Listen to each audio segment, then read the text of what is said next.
We're here back at the Fantasy Bar, 6th place for you for week 7 on Fanduel and Draftkings, including a couple running backs I think are too cheap, a passing game I want to attack this week, a tight end I think is set up for a big week, and of course, my favorite play of the week. Who are we talking about? Belly up to the Fantasy Bar and find out.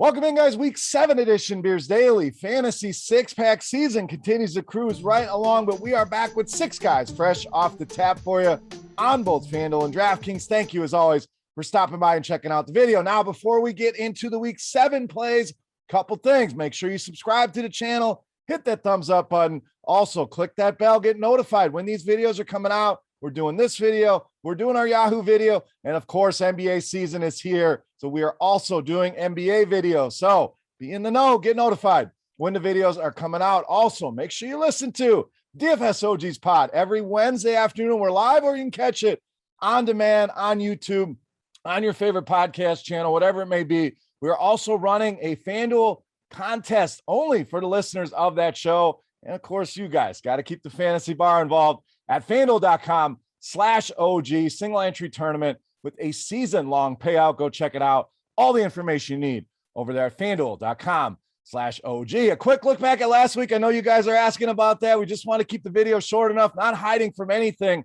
Last week was rough, no doubt. That Washington passing game certainly let us down with Heineke and McLaurin. DJ Moore did not bounce back as expected. Evan Ingram continues to disappoint. And we got some solid production out of our running backs, Jonathan Taylor and Darrell Williams. So all in all, a down week. We will bounce back here this week. So let's get into the plays. Let's start at that running back position with Chuba Hubbard of Carolina.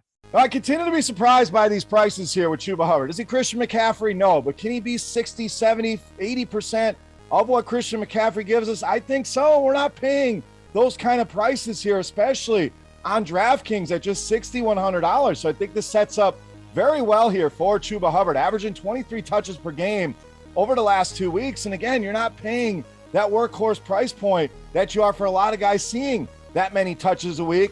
Love the matchup here as well. This game is not one of those 50, 55 point totals. This one kind of a lower end game. A lot of people are going to be scratching off their list.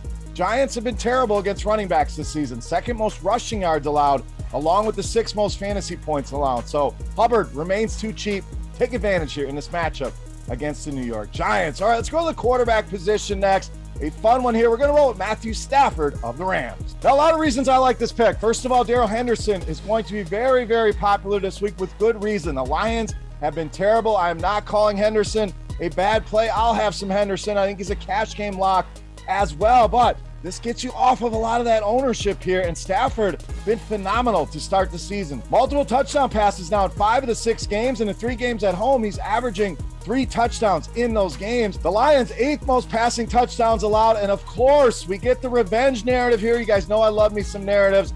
Playing against his former team, I think he lights them up through the air. I think there's enough here to have a big game for a lot of Rams, and we're not done with the Rams, but Matthew Stafford, my favorite quarterback play here in week 7. All right, we just said we're not done with the Rams. We're going to go to wide receiver with Robert Woods. Now again, Cooper Kupp, a fantastic play, a double stack with Woods and Kupp. Fantastic play. Henderson, the point is, I think there's a lot of Rams and a lot of ways that you can go here with this team, and I think Robert Woods going to be the lowest owned of all of these Rams. Why? He bounced back in a big way in that game with Seattle, comes right back and disappoints again, but did find the end zone in that game. We're still getting upside here, and a guy that's going to be very low owned here this week. And we talked about how there are going to be a lot of Rams that can get their 33-point team total for this team. So we're expecting almost 5 touchdowns here for the Los Angeles Rams. Let's not forget about Robert Woods again. Cooper Kupp, the easy answer. Love the double stack here, but Robert Woods, the sneaky play here of these Rams against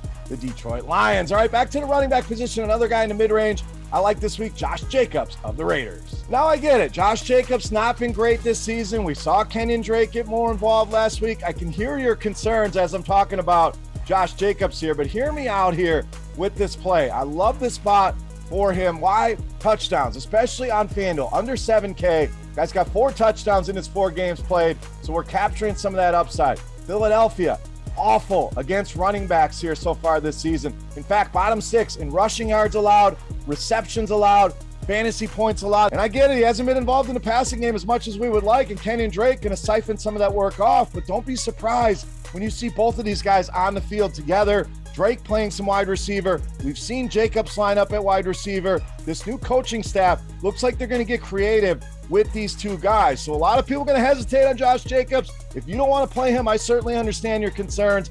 I think he'll be low owned in a good matchup and under 7K on both sides. Love the spot for Josh Jacobs. All right, let's go to the other side of that game. A little correlation here with tight end Dallas Goedert of Philadelphia. Now, obviously, we got to make sure that he returns expectations. Everything I'm reading sounds like he should be back this week from the COVID list. He is vaccinated, needs a few positive tests. I'm expecting him back in that lineup, and we know Zach Ertz was traded away to Arizona, and this has kind of been the holdup here with the Dallas Goedert coming out party. Is Ertz is stealing a lot of targets, a lot of routes, a lot of time on the field.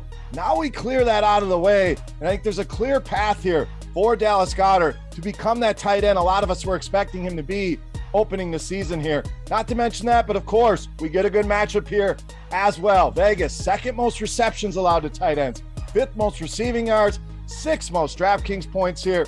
Sign me up, Dallas Goedert this week against the Las Vegas Raiders. All right, it's time to take a look at my favorite play for week 7. But before we do that, we want to continue our Beast of the Week contest. Congrats to our winner from last week.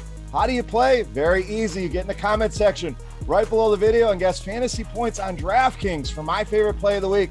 The closest guess is going to win themselves a free month of RotoGrinders Premium, a chance to check everything out behind the scenes. And if you're already a loyal subscriber, and we thank you for that, we'll send you a free RotoGrinders t-shirt. Let's wrap up week 7 here with my favorite play. You know him as the Beast of the Week.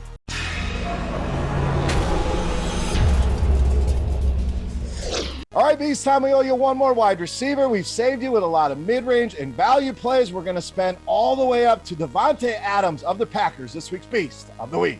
Now, very rarely do I give you the most expensive player as the Beast of the Week. I try to find you guys some value, find you other pieces to make life easy on you. But there are certain weeks and certain occasions where there's a guy that I want to cram into as many lineups as possible. This week, that is Davante Adams. This guy is money in the bank at home. Went back and looked to the start of last season to get a decent sample size, but not go too far back. We're talking about 12 touchdowns scored over his last 11 games. We're talking about 6 or more receptions in each of the last 10 games. And in fact, we're talking double-digit targets in 8 of the last 10 games. So, and a lot of people don't like those home road splits. Well, guess what? This matchup, we know, advantageous for passing games, for wide receivers. Washington secondary been absolutely garbage this season. Bottom 3 in any category you want to look at against wide receivers here. Davante Adams in a great spot here this week against the Washington football team, making him easily my favorite play on the board in this week's Beast of the Week. All right, that'll wrap us up here for week 7 in the Fantasy Bar. If you guys have any comments, questions, feedback, hit me up in that comment section right below the video. Don't forget fantasy points for Davante Adams on DraftKings for your shot at some RotoGrinders Premium. Make sure you check out scoresandodds.com/beer for all your sports betting needs. And of course, come join the OGs at Fanduel.com/OG. For RotoGrinders.com, I am Beer saying salut. Best of luck this week, guys. Make sure you check out my Yahoo video as well for 6 more plays I am eyeing up for this weekend. Thank you for watching. Best of luck, and we'll see you. For expert advice on DraftKings, Fanduel, or any other daily fantasy sports, make sure you check out the current videos playlist